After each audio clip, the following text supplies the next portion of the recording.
Good evening, everyone. Thank you for joining Congresswoman Frankel's virtual community town hall. Tonight, the Congresswoman will be answering many of the questions we received in advance, as well as taking some of your questions live on the call. If you'd like to submit a question, you can type it in the chat section to the right of the video feed on YouTube.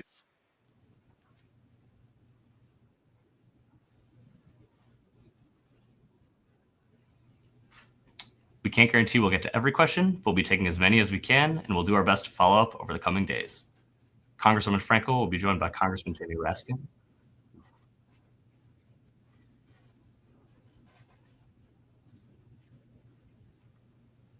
Sorry, I'm being hit with a little bit of an echo here, so I'm just going to kick things over to Congresswoman Frankel, and she can get us started.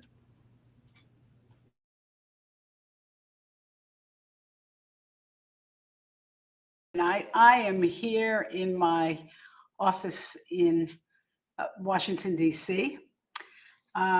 If you see behind me, it's a very colorful office. I don't know if you know this, but I am a hobby. I paint, and so some of my etchings are up here on the wall.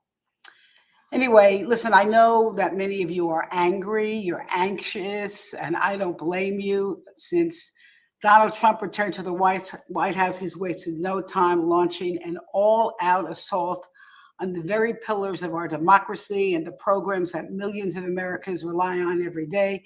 His activity has been chaotic and dangerous. From firing workers who deliver Social Security to gutting protections for workers, veterans, and women, violating due process, threatening Medicaid benefits, chaotic tariff policy, putting many small businesses out of business, losing our leadership in the world, and handing power to his friend Elon Musk to dismantle the entire government agencies behind closed doors. This administration is putting lives and livelihoods of Americans at risk every day, and what he's not doing is lowering the cost from day one.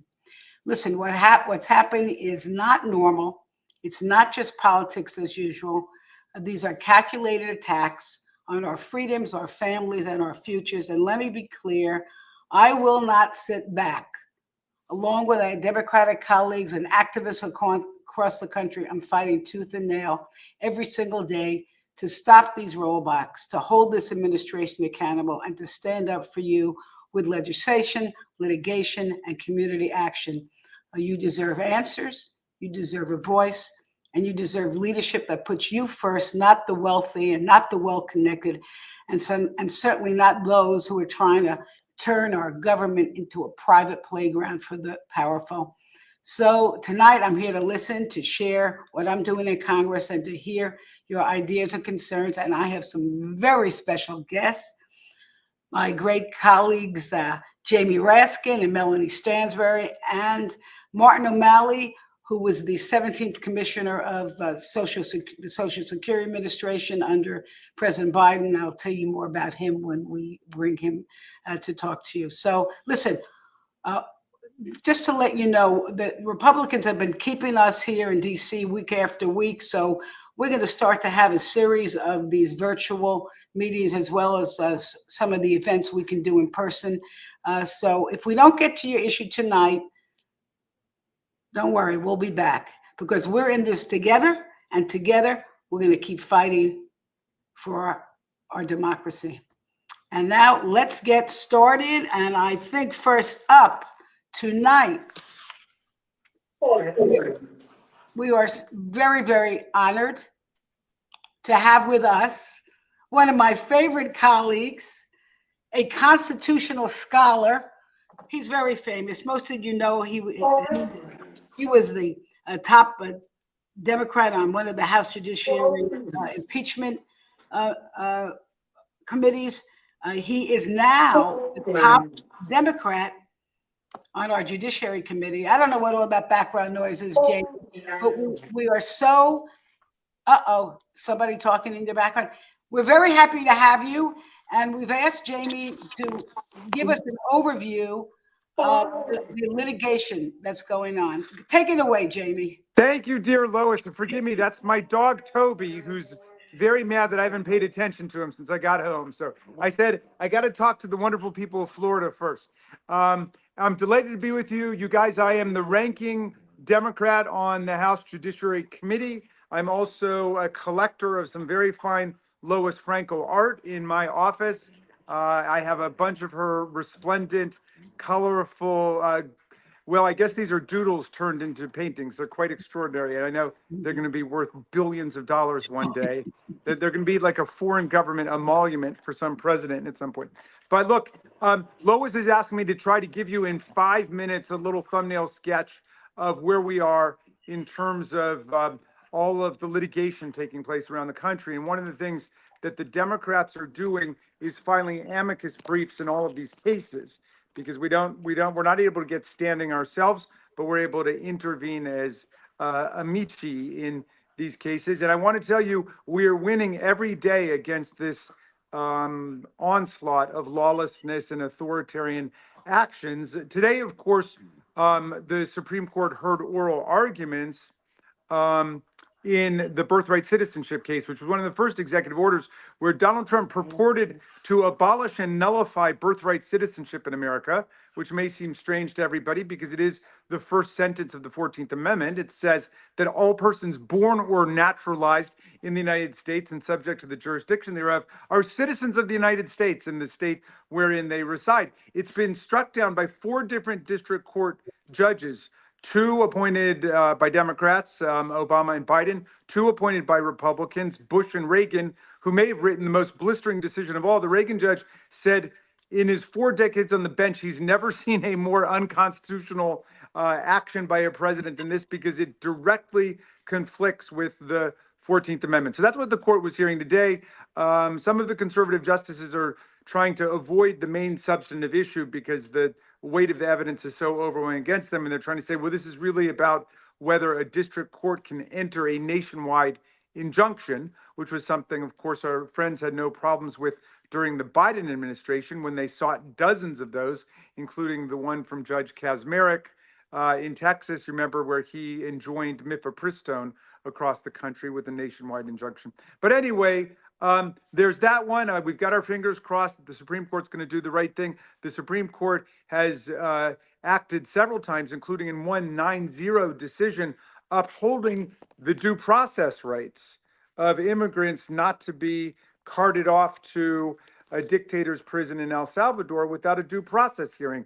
Due process are like the 2 most beautiful words in the English language, because it's what separates our freedom and our rights from arbitrary actions by government officials who think that they're dictators or who think that they're kings. But look, the bottom line is a lot of this litigation is about whether Donald Trump can usurp to himself and then delegate to DOJ, which is not an official federal agency, and Elon Musk, the power to impound federal dollars that we've appropriated for a particular purpose, redirect those dollars or divert those dollars or simply not spend them, and whether they can actually gut federal agencies and departments like the Agency for International Development, the Department of Education, the NIH, and so on. And we are winning every day in these cases because Article 1 gives us the power to make laws. The first sentence of Article 1 is all legislative power is vested in the Congress of the United States. And we have the power to set budgets. We have the power to raise taxes. We have the power to spend money. We have the power to declare war. If anybody's going to declare war on Venezuela, it's us. We're going to do it. We have the power to regulate commerce with foreign nations. We have the power to set tariffs, not the president. He's invoking IEPA, which is a federal statute that doesn't mention tariffs, and it's never been used for tariffs, the International Emergency Economic Powers Act. And the emergency that he's invoking was described by him in his opening statement about why he's setting up all of these tariffs. And he said, this has been going on for 4 or 5 decades, and we're going to put an end to it. That doesn't sound much like an emergency to me. If it's been going on for 40 or 50 years, bring your case to Congress. Let us pass the laws. But look, I just want to tell you, there have been more than 250 cases filed. I would like to describe to you all of them, but I promised Lois Frankel I would not impose on her constituents in that way. But we have temporary restraining orders or preliminary injunctions in 157 cases as of today and counting. The rule of law is holding. The federal district court judges are doing their jobs. That's why our colleagues are talking about impeaching federal judges. We did research of all the federal judge impeachments in American history. There have only been 15. They've been impeached for corruption offenses, for bribery, for kickbacks, for income tax evasion. Nobody has ever been impeached because Congress didn't like their decision. As Chief Justice Roberts said a few weeks ago, the correct response to a district court opinion you disagree with is appeal the opinion, not impeach the judge. So we're going to hang tough for the independence of the judiciary, for the security and the safety of these judges, because just like we've been suffering all kinds of democratic, anti-Semitic, racist death threats and violent threats, the judges have been getting those too. We're going to make sure they're safe, they're secure, they can just focus on doing their jobs, and they don't have to worry about getting these pizza orders out of the blue. And some of the justices, like Amy Coney Barrett, her sister got death threats a couple weeks ago. So we're going to hang tough with the independence of the judiciary, and we're going to get through this nightmare assault on all of our democratic institutions. And please invite me back so I can discuss some other cases. Well, hey, listen, thank you. It's almost breathtaking. Would you tell them, I know it's groups that file the litigation, because we're not allowed to do that as members, but we are allowed to file what's called amicus briefs. Could you just tell quickly, what is an amicus brief? I'm going to let them know the ones I signed on to. Yeah, friend of the court brief, where we think we have something special to say. And a lot of these involve laws that we passed. For example, the Privacy Act law is a law that we passed. We don't want Elon Musk's juvenile midnight computer hackers raiding people's private data. So we're filing a brief in that one. We filed a brief in the birthright citizenship one. We're filing briefs against the sacking and the attempt to demolish the Consumer Financial Protection Bureau, which has saved us billions of dollars in bank overdraft fees and credit card late fees and so on. So we're defending the legislative handiwork of Congress. That's our unique interest, but we feel like we've got some important things to say. There's one case on voting rights that we've brought ourselves, and some we may be actually intervening in the case. But the bottom line is we're trying to stand up for everything, including the Bill of Rights, the freedom of speech, the separation of church and state. Recently, Louisiana and Texas voted to endorse the 10 Commandments and post the 10 Commandments. And some of our colleagues were saying, hey, they want us to endorse the 10 Commandments and post the 10 Commandments. I said, the 10 Commandments have been doing fine for millennia without an endorsement by the U.S. House of Representatives. But they insisted. We went up to the Rules Committee. They wanted an up or down vote on the 10 Commandments. I said, if we're going to vote on the 10 Commandments, we should have to vote on each commandment separately and not the omnibus package they wanted. And you shouldn't be able to vote for any commandment you yourself have ever violated. So hopefully they're not going to be bringing that back anytime soon. Well, listen, before you go, this is the one burning question that we keep getting. Do you think, is Trump going to follow the law? And what happens if he doesn't follow the courts? Well, a great example of that is Judge Boasberg's opinion, which was about the Abreu Garcia case. And this is a conservative judge appointed by President Bush. He said, turn those airplanes around. Those people have not had a due process hearing. We don't know who they are. We don't know what they're being charged with. And there could be U.S. citizens in there. They've sent U.S. citizens abroad in this dragnet operation. He said, bring them back. And they defied his order. That guy is mad. And he has found probable cause to hold the Trump administration in contempt of court. Now, what does that mean? Because a lot of people say, well, if you try to get the marshals to go and arrest them, they won't do it because they're reporting to Pam Bondi, who you Floridians know well, who's our new attorney general. But it's not just criminal contempt, where it's not just penal incarceration. They can fine people. They could fine people $1 million a day. They could fine Elon Musk $1 billion a day. They could slap liens on people's bank accounts. And so check out Judge Boasberg's opinion on that, because he rejected the idea that the courts are somehow without any means of self-defense against a president who thinks he's a king. And so far, I should tell you that although they're playing a lot of games in terms of rehiring all the people who are supposed to be rehired, the thousands of federal workers in the probationary category, for example, who were sacked, Nonetheless, generally, Trump has been saying, we are going to follow the decisions of the courts. He's not fooling around with that because he knows that that's a bad mistake for him if he says he's not going to comply with court orders. Well, listen, we are so blessed to have Jamie Raskin as our lead Democrat on Judiciary. And if we do things right, my bet is that you're going to be the chair one of these days soon. But thank you so much for your time, for your expertise. And I know you're one of my constituents' favorites. I don't know. I'm glad you're not running against me, Jamie. I would never do that. I would never run against the great Lois Frankel. Thank you for everything you do. You guys have picked a wonderful congresswoman there. Hang tough. Okay. Thank you. Have a great night. You too.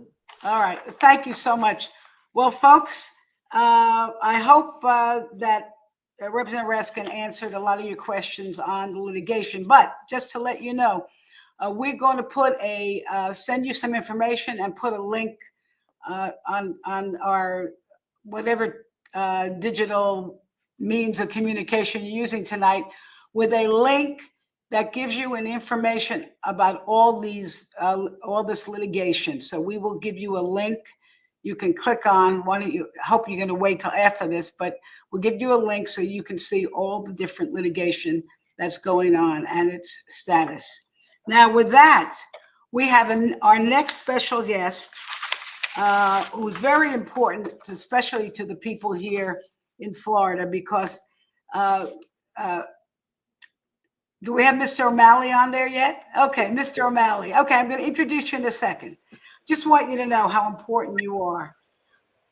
So I would say the majority of my constituents are on Social Security. And as you probably know, it is the lifeline for so many of our seniors who worked their entire lives and have earned their benefits.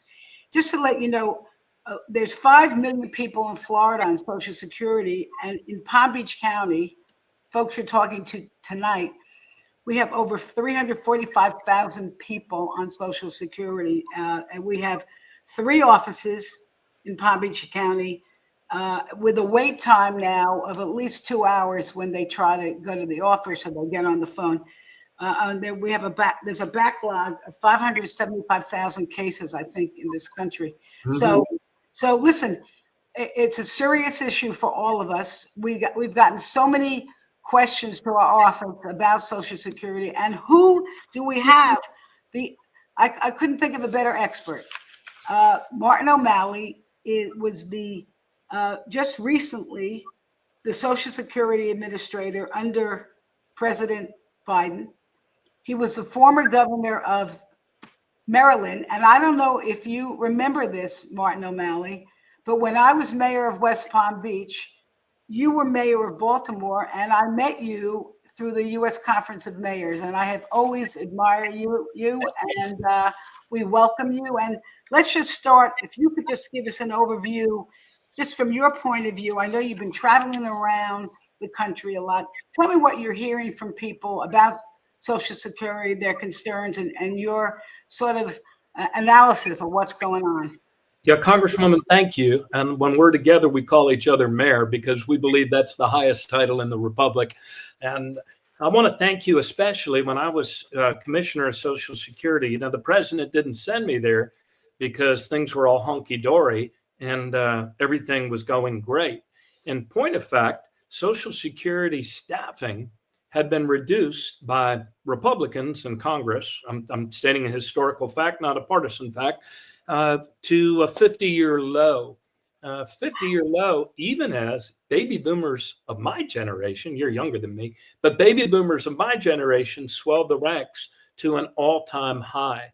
So turning that agency around in 1 year was like asking those really committed and dedicated folks to sprint up and downward moving escalator because of the huge volumes that they're dealing with. But they did it.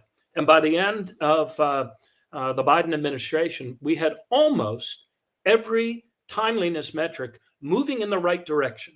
Not yet perfect, not back to where it was before the reductions in staff, but it was getting better. I'll give you just one of them.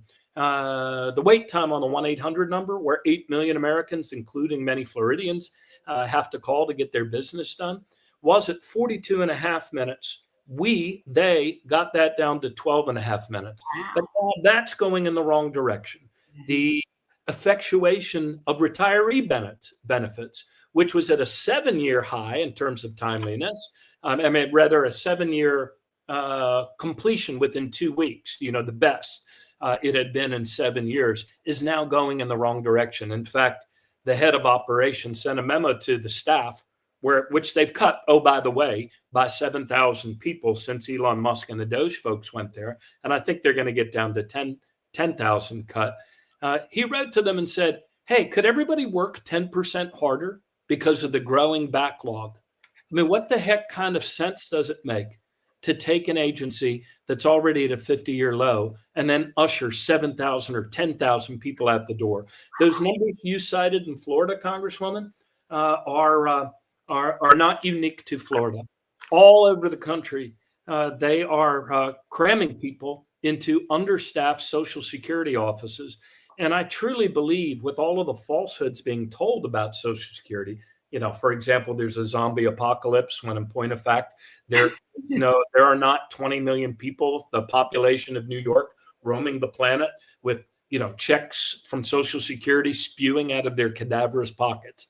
Doesn't happen. Not true. It's audited year after year, and there's automated systems with the states to safeguard against that. The other big lie, illegal immigrants are stealing your Social Security benefits. Again, absolutely categorically untrue.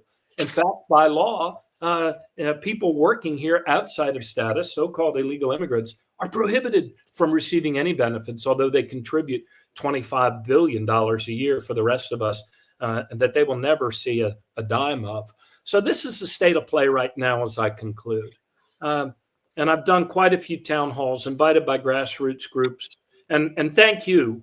I mean, the Congress, I'll say this for your folks, because sometimes we don't know the stature of the people we send to Congress, but you have been one of the true champions of Social Security, given the oversight role that you have because of the respect that leadership has for you and in your service. You've been true blue. So on behalf of those people at Social Security who are being treated so shabbily, and all of our beneficiaries who work their whole life, both for the benefits and the customer service, thank you for fighting for us, because right now, the only thing that can put the brakes on these guys and their destruction of Social Security's reputation and their destruction of its customer service is we the people, through our congressional representatives. So people are very concerned that these guys are putting Social Security at risk of a benefits interruption. They've cut 50% of the staff in the IT department already, depleted. 50% of the staff. Some of them they paid with our money. Or rather with beneficiaries' money to leave right now. Don't let the door hit your backside on the way out. And absolutely no knowledge transfer. And these are the only people in the world who understand how this whole system is architected atop of that database that has all our earnings from our first day there. And it's not just me that believes it's at risk.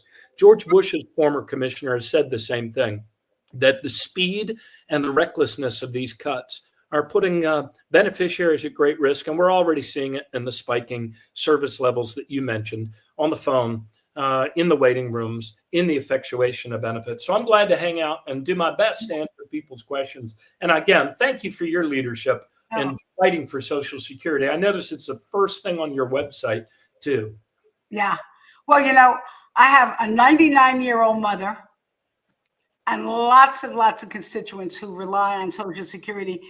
And I think, we've heard a lot of lip service from Mr. Trump and the Republicans. They're not directly cutting Social Security, but what they're doing is they're going through the back door, right? Because when you reduce staff and you close offices, which they have been doing, closing Social Security offices, it makes it harder for people to get their claims, either to sign up or if they're having a problem. Right.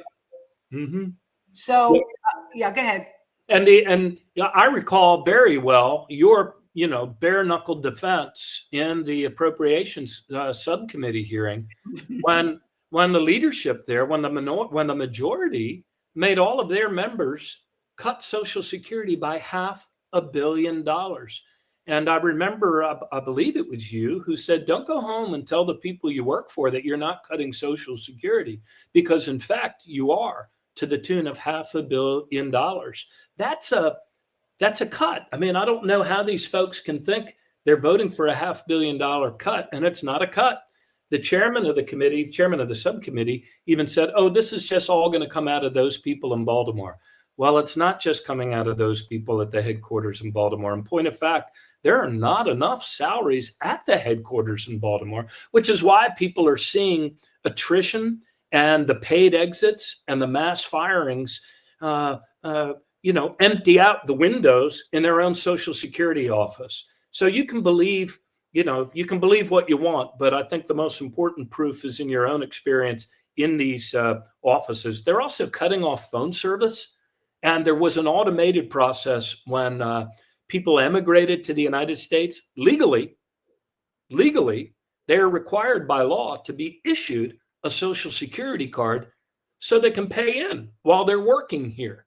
But the Trump administration said, no more of that.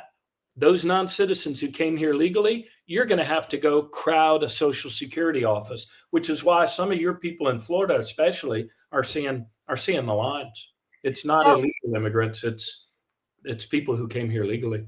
It's not only cutting of the workforce and making it more difficult for people to get their benefits, but they have now a new policy on what's called clawbacks. You remember there are times when Social Security Administration makes a mistake, and under the Biden administration, when you were in charge, if Social Security made a mistake, of course people had to pay it back. But what you did is allow them to pay it back at 10% cut at a time, right? Correct. Right. It used to be 100%. They would interrupt 100%. You got those calls in your office, I'm sure.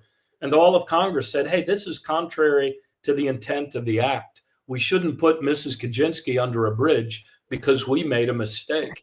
And so we, at your urging, reduced that default setting to 10%. And also extended the period for payback to 60 months.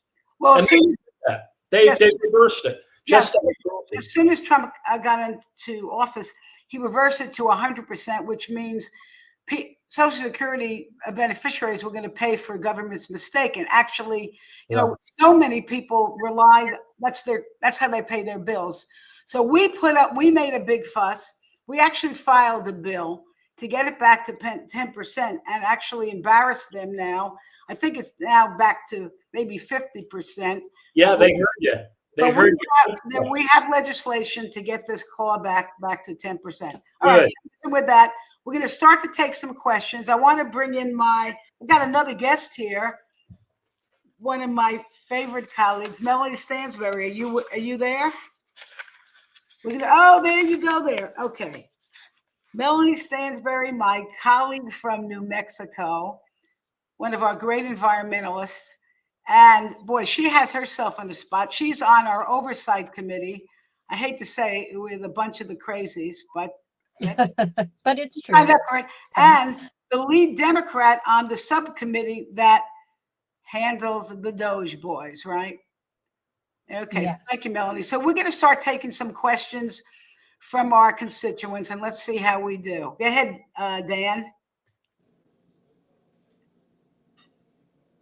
Okay, so how are the Democrats pushing back against? Well, there were lots of ways. We heard Jamie Raskin talk about the litigation. Melanie, you're on the oversight committee, but talk about some of the ways Democrats have been pushing back. Yeah, well, I like to break it down into three categories. We've got Congress, the courts, and our communities.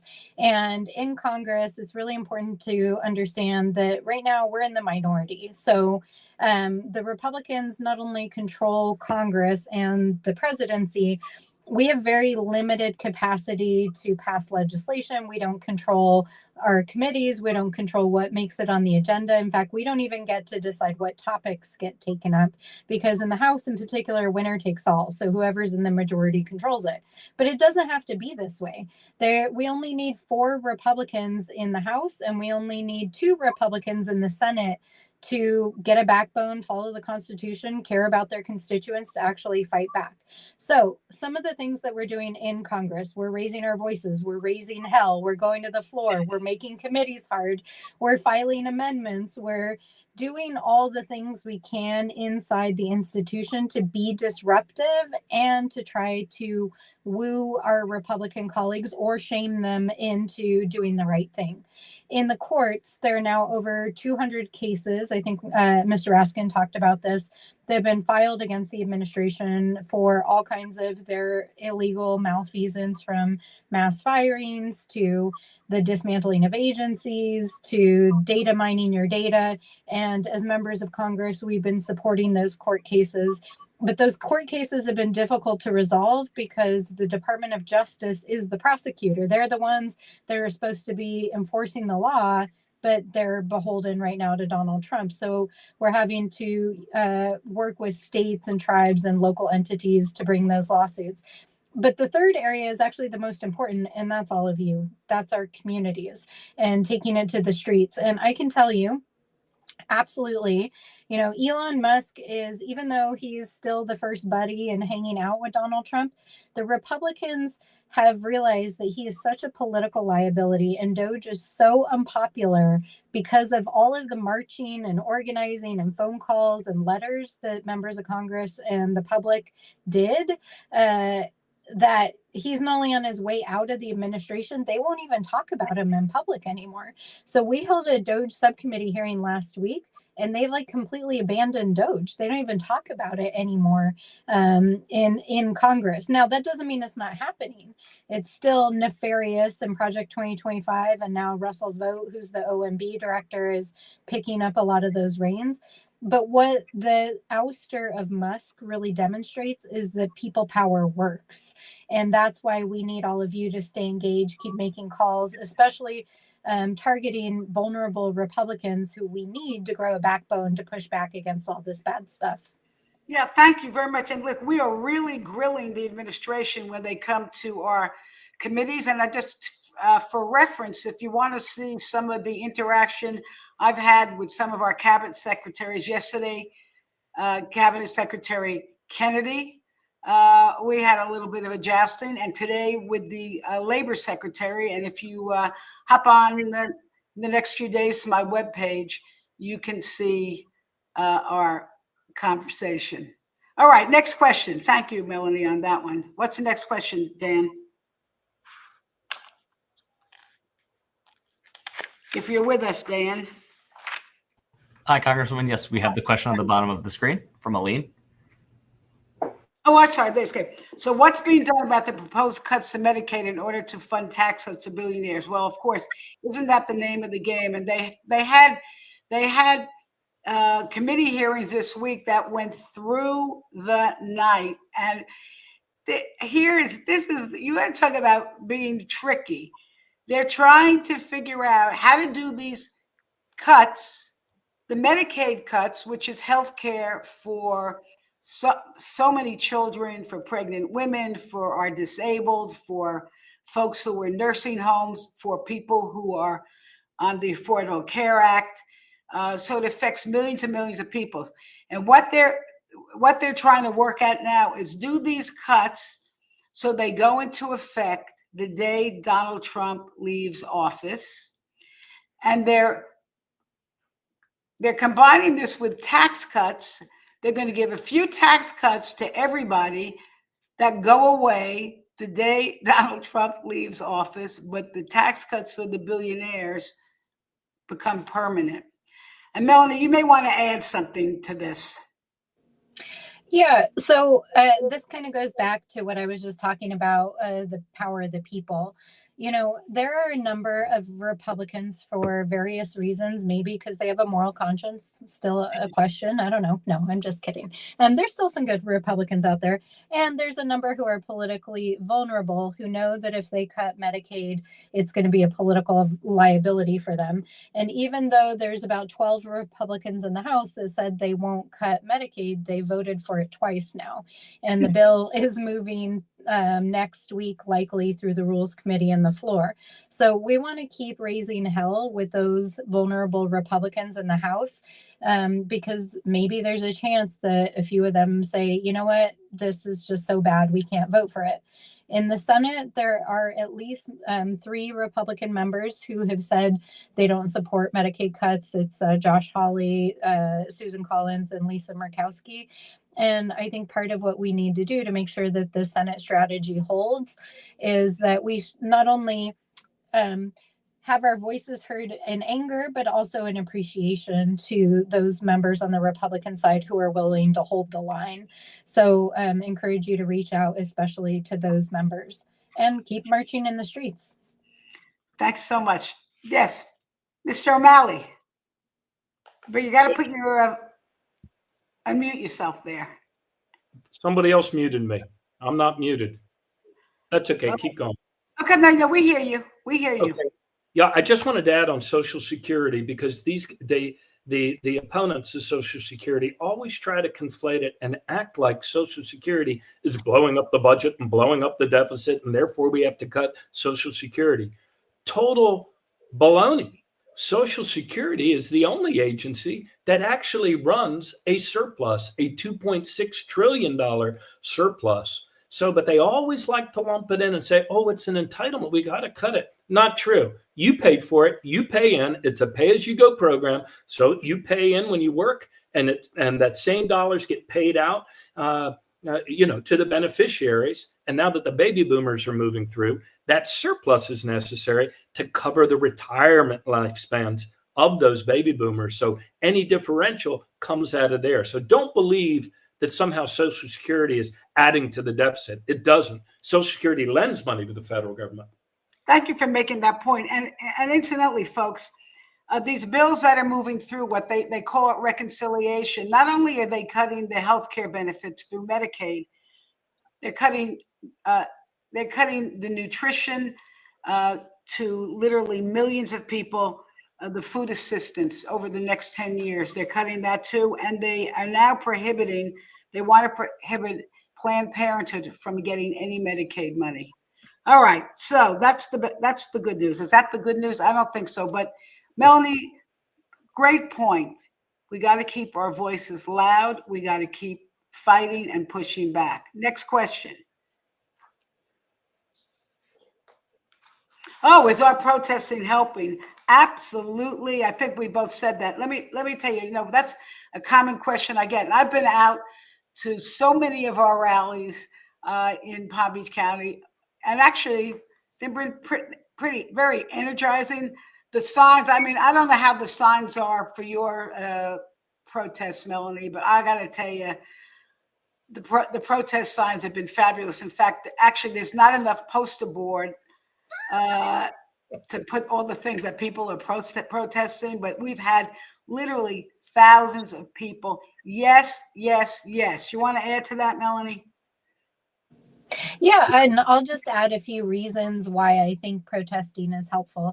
Now, and also I just want to add a point. Like, I have a friend who says he's an outdoor cat versus an indoor cat, and I think it's a useful way to say, like, he likes being out in the world, and there are people that do not like being out in the world. So if protesting's not your shtick, you don't have to do it. Like, I just want to be clear about that. But if protesting is something that helps you feel in solidarity, it is absolutely useful. And here's the 3 reasons why. 1, it shows leaders that people are pissed off and they don't support what's happening.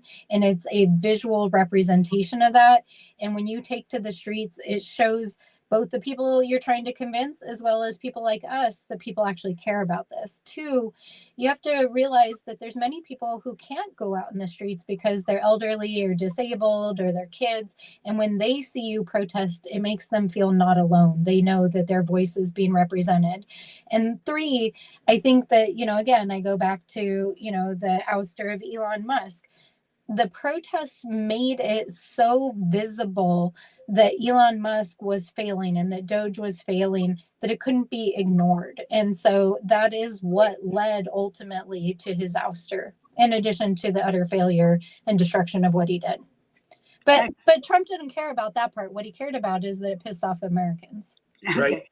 And listen, there's a lot of ways to protest other than just going out to a rally. And one of the messages I want to get through tonight is use your voices in the way you feel comfortable, whether it's on social media, letters to the editor, calling your member of Congress or your senator, coming on to these kinds of forums, just getting the word out, lifting your voice, because silence is deadly. All right, Dan, next question. Well, let's say, what legislation have I proposed in my district? Let me tell you, sadly enough, because Republicans are in charge, there's not much good stuff going through. But I will tell you this: I've been working primarily in the area of appropriations because that is the committee I'm on, and so we're trying to secure the funding for things that people need, whether it's Head Start or food security, trying to maintain the integrity of the Department of Education and bringing back community projects to our district. The clawback legislation, which I'm one of the primary sponsors, which is to make sure that when the government makes a mistake, a Social Security beneficiary does not get penalized, and joining so many of my colleagues in legislation that maybe one day somebody will pay attention to here. What do you say to that, Melanie? Yeah, well, one thing that I think is useful that folks might not realize, that is the kind of inside baseball of Congress that Lois is talking about, is that once you make it on a really powerful committee, you're doing a lot less everyday legislating. And it just so happens that your Congresswoman, Miss Lois Frankel, is one of the most powerful members of Congress. So she's on the Appropriations Committee, and she actually is a leader on the Appropriations Committee and is now the ranking member of State and Foreign Ops, which is the the appropriations bill that deals with USAID and State Department. So Congresswoman Frankel is frankly dealing with a lot of the chaos that Doge and the cuts to international aid and foreign affairs has been caused. But, I'll say I represent New Mexico, but my dad lives in Florida. He lives in Gainesville. He's a former University of Florida professor, and I know better than to say go Gators to South Florida people, but I'm going to. But I will say you guys are lucky in that you have a lot of members of Congress, and so there's a lot of really good legislation happening around climate resilience, around economic development, et cetera, that is specifically targeted, that all of your Florida members are helping to lead. And I know that Congresswoman Frankel is also joined all that. Thank you, Congresswoman Stansbury. We are going to take a very brief intermission, and we will be back in just a moment, okay? Okay. Thank you.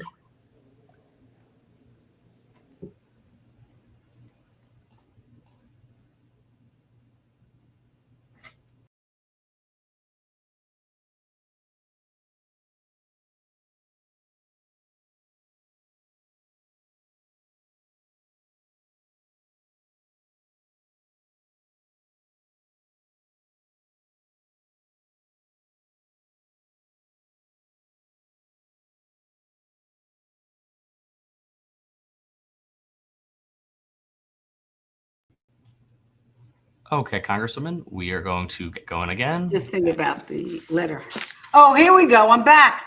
I have to apologize because I clicked the wrong click here. Okay, where are my guests? Can we get them back on? Hi there, everybody. Well, thank you for hanging in there. Okay, next question, please.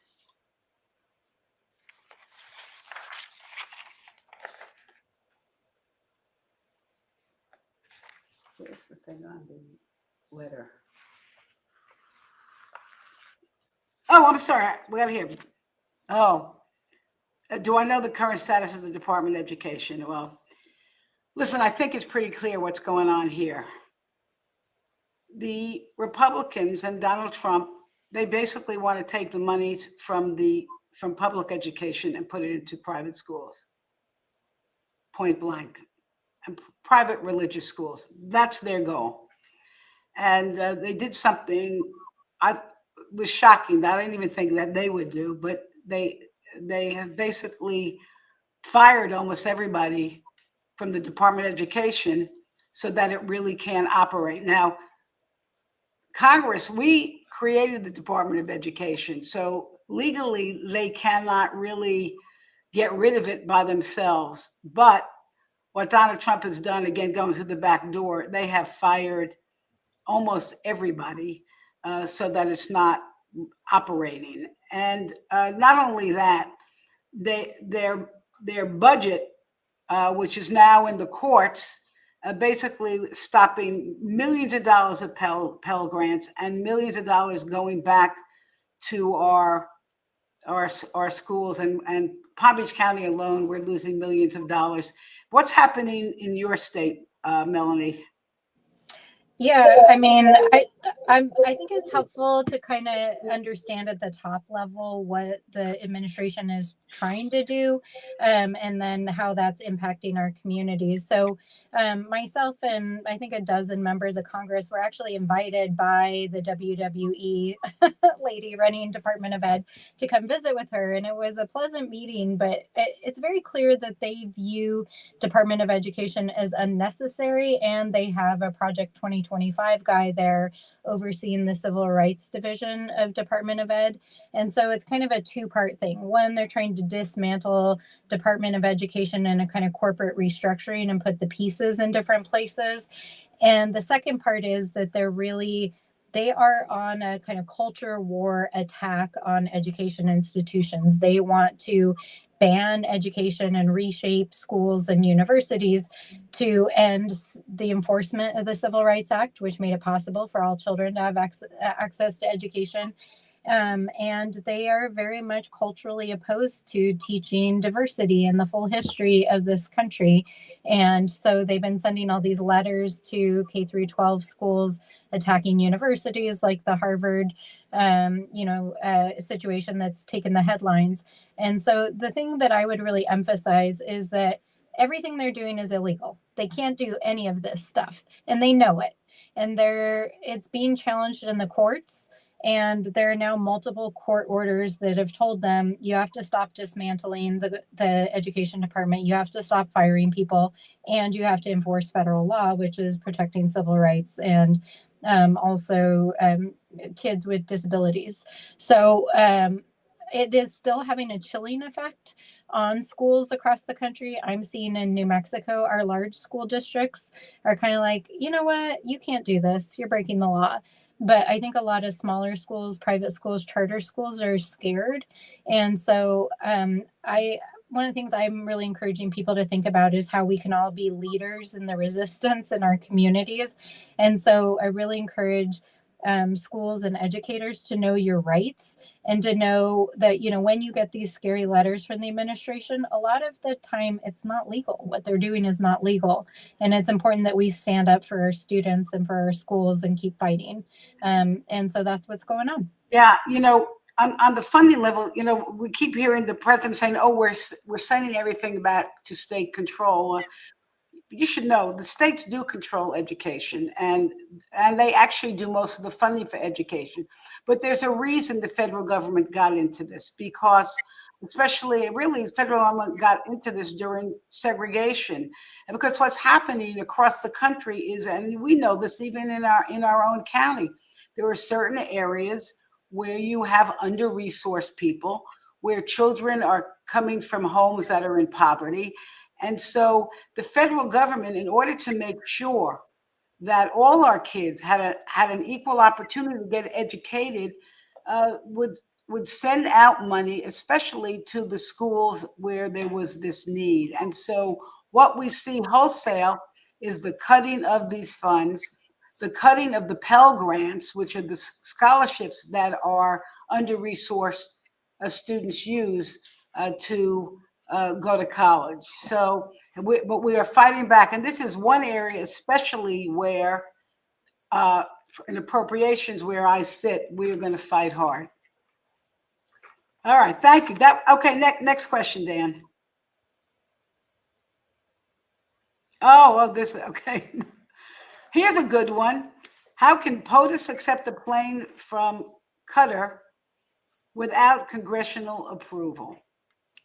Well, listen, it's really interesting because this is really what's been in the headlines. And I'll just say simply that I think there's a lot of pushback, both on the Democratic and the Republican side on this one, because really, there's no way for this president to use this plane, which, first of all, he shouldn't be accepting this as a gift anyway. Look, we all know what this is about. He wants a plane for when he leaves the presidency, right? That's what this is about. But there's no way as president that he could use this plane without us literally putting in millions. In fact, someone said $1 trillion to fix this plane up so it's secure. So I would expect that he's not going to get congressional approval to fix up this plane. But keep in mind, this in a way was a distraction because his business overseas is just filling the pockets of his families. He's selling his digital currency for millions of dollars. There's a lot of hocus pocus going on. I know Oversight Committee takes a look at this. You want to add something, Melanie? Yeah, I mean, we've never seen so much grift. I mean, we saw some grift in the first administration, but this is like next level. And I do agree with Congresswoman Frankel. I don't think ultimately he'll take it, probably more because of the logistical reasons. He thought he'd just be able to like fly away on it, I think, but they can't for national security reasons. It also has to be retrofitted to like withstand an atomic blast, et cetera. It would take years to actually make it qualifiable to be Air Force One. But I mean, among the other deals that he's cutting over there that are particularly shady and alarming to us in the Oversight Committee is we've been tracking all of this data mining that they've been doing. And you'll note that on day one of this trip, he met with the Saudis and brought a bunch of business people with him. And among the people he brought with him were Elon Musk and Peter Thiel's company, who are AI companies who signed multi-billion-dollar AI contracts with the Saudi government to give them AI and data services. And these are the same guys that are data mining American data. So we're deeply concerned about this. One, like he shouldn't be cutting those kind of deals anyways, helping his buddies out, because that's just not allowed under ethics rules. But two, it raises some really serious national security concerns as to why they're doing this. All right, to be continued, right? Okay, do we have another question, Dan?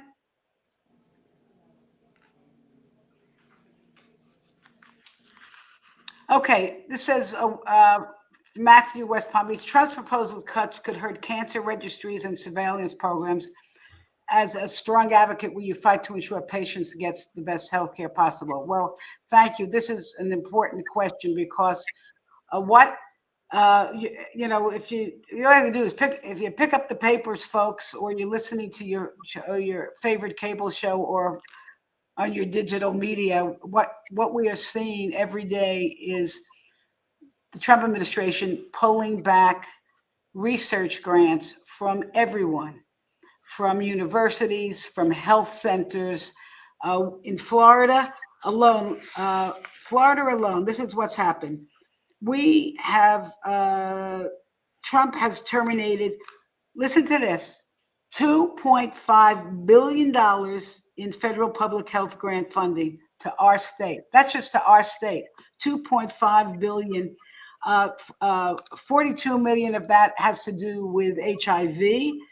Just to let you know, we are the third highest rate, have the third most HIV cases in the country.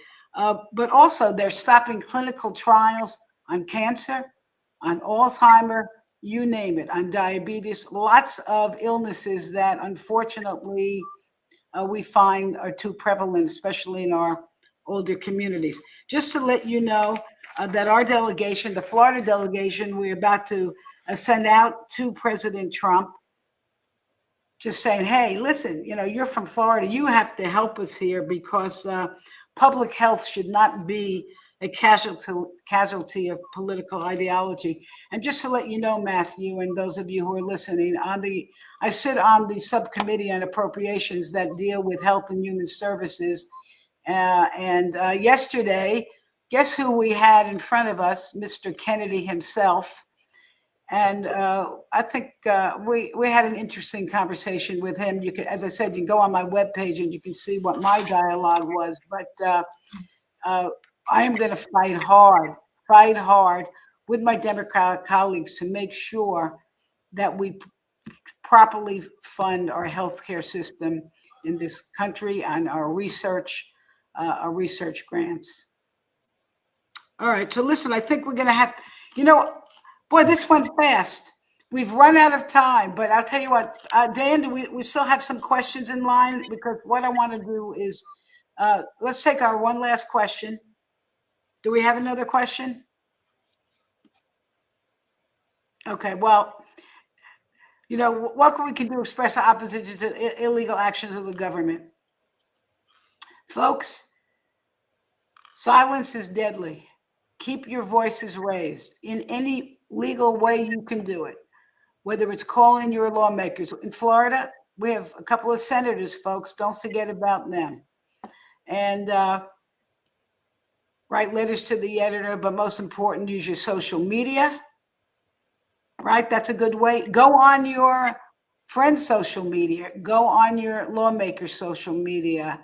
Let your voices be heard. Melanie, I think you had some suggestions on that. Tell people the best ways to be heard. Yeah, I agree completely with you, Congresswoman, but I also think, again, everyone should express their voice in a way that they feel will be personally impactful. And I really genuinely believe that part of the challenge in this moment politically for us is that people are living in completely different media worlds. And because a lot of families and friends were kind of torn apart after the 2016 election, people are nervous to talk about politics with each other. But I am finding when I do my town halls, I'm having a lot of curious Republicans and curious independents come to my town halls that are like, I've never been to a Democratic thing before, or I know that what's happening is wrong, or it doesn't sit right, or it doesn't feel right. And so I think it's really important to speak out to your friends and family right now, because I think a lot of people know what's happening is wrong, but they may not have all the facts because they might not be consuming the same media as us. So I think that's something that's really important. I think that reaching out to Republicans, in New Mexico, we're all blue. So I don't often say, call other members. But Lois is on your side. You're good with Lois. But you got some other Republicans in Florida that are not. So call their offices. That's a really good way to express yourself. And then I think, like Lois said, write op-eds. Send it to your book clubs. If you have a sewing club, if you on the golf course, whatever it is that is a space where you have time and space to talk to people, put it out there. All right, share the information, because that's what we need. We need everybody we need people to be informed about what's going on, and so that they can also raise their voices. And in the meantime, there are other things that you can do, because as I said, I know you're all anxious and angry, but support the organizations that are fighting back, organizations that may be bringing the lawsuits, helping immigrants, feeding children. There's lots of ways for you to be in this fight. And I could promise you this, I'm on your side. I'll be fighting hard with my colleague, Melanie Stansbury and Jamie Raskin, who I thank so much for being on here. And Martin O'Malley, you are a true hero and public servant. We thank you for all you've done. I know we haven't seen the last of you. We're going to welcome you back again. And for folks, thank you so much for joining me tonight. This is to be continued. We'll have a series of these. If they let me out of Washington, I'll be back with you, and we'll do plenty of events in person. Everybody, thank you. Keep up the fight, and have a great night. Thank you.